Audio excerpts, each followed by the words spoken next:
I'm a diplomat now. Once again, very well, welcome here. We are very glad and honored that you are here. Have a good time.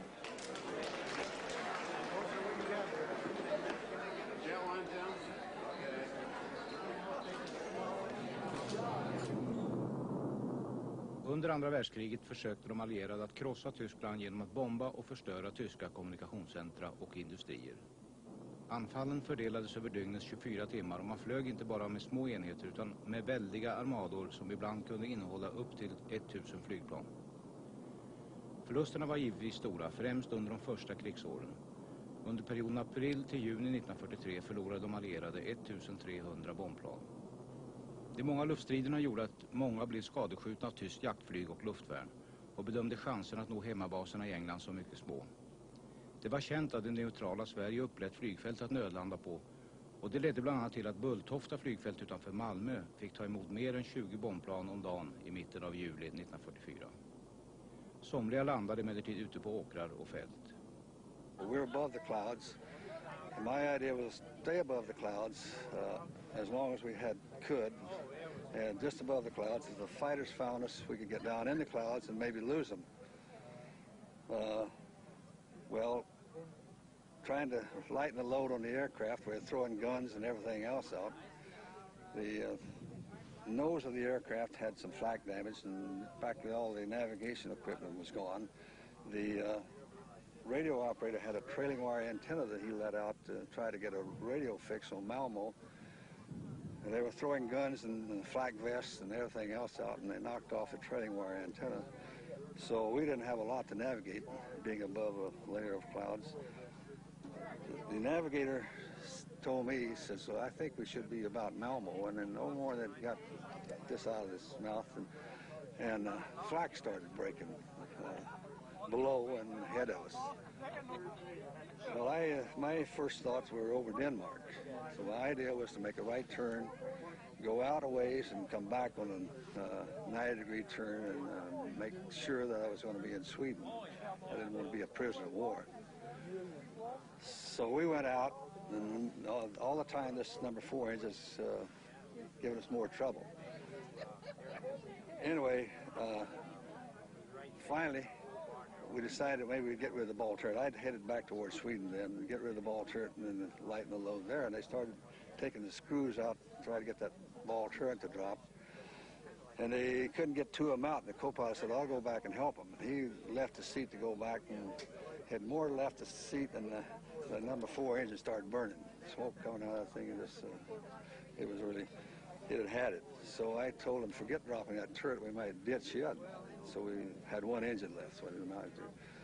Went ahead and descended through the clouds, broke out probably 5,000 feet, and continued until we saw the coastline, crossed the coastline about 3,000, 2,503.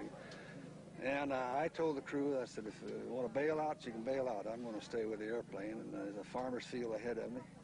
And so I made an approach over the trees, coming in the long direction, I mean the field, landing in the longest direction I could get there. Dodging these trees on 1 engine, and I discovered a stone fence ahead of me. I crossed that stone fence, and that ball turret hit the stone fence. Of course, it didn't take much to tear that ball turret out of there, since most of the bolts were gone.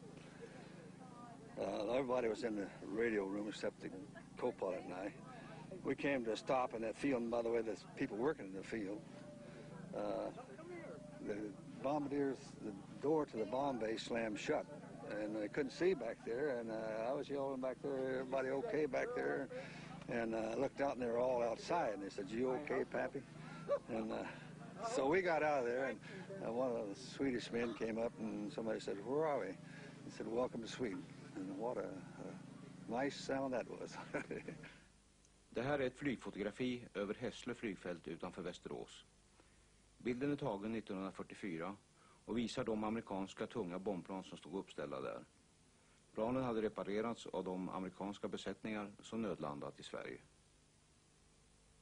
On this aerial shot we see a lot of B-70s and B-24s in the Hässlö airfield. You were the test pilot for those aircraft. How did that start? When I first got to Sweden, from Malmo up to Falun, we had interviews as to what our careers were, what our job specialties were. And I suppose it came out that I had been an engineer, a base engineer, a flight engineer, prior to flying. So I guess there appeared like there was some reason, so I was sent to Sotennes very soon. It was in Falun maybe only a week and a half. So when we got to Sotennes, we learned that we were to take care of the airplanes, that the Swedes were supposed to do it according to the laws of Geneva Convention, but they were just too much for them, too many for them. So we were going to do what we could do with the cooperation from the Swedish Air Force. So we got crews together, you know, flight engineers and people that knew the work. I can remember like we needed a radio man, and we had one that was on our crew, not our regular radio man, but he was one came over as a spare gunner, and he was a good radio man. So I called for him at Sotennes, where he still was, and it was arranged, and he was sent down to us. So we lined the planes up, got them out of the mud and the things, and got them ready, and we built a tool shed so that we could work with them. And all through that winter, we did what we could do to keep them pliable. Did you fly spare parts in from England? No. Well, yes, but very limited, like spark plugs. Just certain items and tech orders. I don't think we really needed the tech orders because I think we had accumulated enough of them. They weren't supposed to be in the airplanes when we were flying in combat, but somehow or other some of them drifted through, and the Swedes had not taken them out, so we collected them, and so we were pretty well off with tech orders. What was life in Sweden in those days compared with the life in Britain in those days? Day and night difference. For instance, when we got on the train leaving Falun, it was late in the evening, it was after dark, and our navigator, who had been a very quiet person, that afternoon he was making a lot of jokes, very humorous. It wasn't typical of him, but it was good company. We didn't quite understand it, but we were sitting on the train, and I remember the navigator and the co-pilot was sitting across, and I was sitting beside of this, the bombardier and the navigator, and I was sitting together. And we had just come through Falun, the city, and we seen all the lights, and they had given us some milk to drink, which we had not had. We'd had powdered milk, of course, before. And he asked me, he says, Skipper, when did we die? This is Bromma Airport, 1987. When were you here last? I was here in December of 1944, the last time I was in this airport. And I came in from Grena one night where we were interned. And it was a blinding snowstorm. They brought us here, and we went in that old administration building and had a cup of coffee to warm up. There was a B-24 sitting here waiting for us, and we came out, got on the B-24, and took off, and discovered that one of the caps off the gas tank was off, and gas was siphoning off, so we circled around and came back in, fixed that, took off again, and went to England. How many were you then? There was about 15 of us in that particular plane. This was before the war ended, wasn't it? That's right, which we couldn't understand because we thought we were going to be here until the war ended. And we had, various stories told to us that they were trading us for Germans and things like that. But we never did find out why we left at that particular time. And from England you went back to the States, or? Went back to the United States and continued to fly till the war was over. I was a flight instructor then.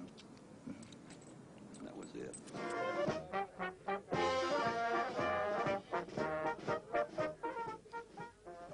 På Hässlö flygplats vajade de svenska och amerikanska flaggorna lätt i vinden då en minnessten avtäcktes för att hedra de besökande flygarna.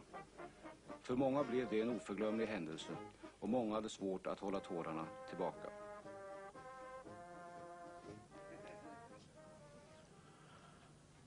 This is a great day in my life. It's a great day in the life of the city, and I hope and trust that it is a great day in your lives. I remember you people when you were here. I was a kid, You were the leather jackets, the Wrigley chewing gum.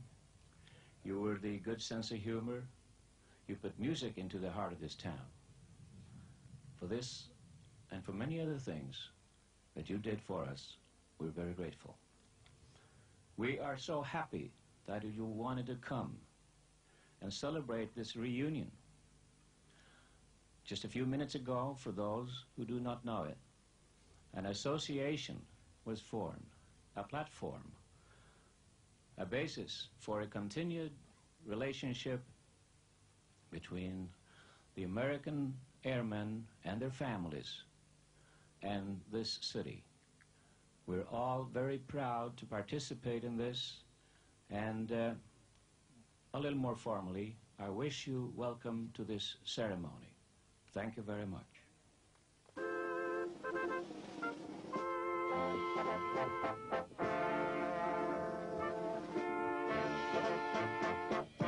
Nicholas Caruso.